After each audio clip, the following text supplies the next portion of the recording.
রবীন্দ্রনাথ ঠাকুর বলেছেন, কাউকে পছন্দ করতে হয়তো 1 মিনিট সময় লাগতে পারে, কাউকে ভালোবাসতে হয়তো 1 ঘন্টা সময় লাগতে পারে, কিন্তু কাউকে ভুলে যেতে হলে সারা জীবন লাগে। কারো মায়ায় যদি নিজেকে জড়িয়ে ফেলেন, তবে সেই মায়া কাটিয়ে উঠতে গেলে আপনাকে সারাটা জীবন দিয়ে দিতে হবে। মানে মৃত্যুর আগ অব্দি তার প্রতি মায়া শেষ হবে না, তার প্রতি ভালোবাসা শেষ হবে না।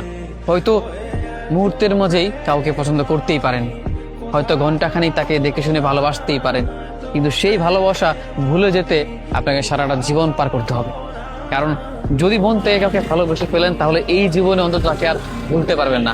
আর ভুলতে পারবেন না বলেও তার মায়া কাটিয়ে উঠতে পারবেন না। এই মায়া, এই ভুলে যাওয়া, এগুলো শেষ করতে করতে আপনার জীবন দিয়ে দিতে হবে। অতএব মৃত্যুর আগ অব্দি তাকে ভোলা যাবে না।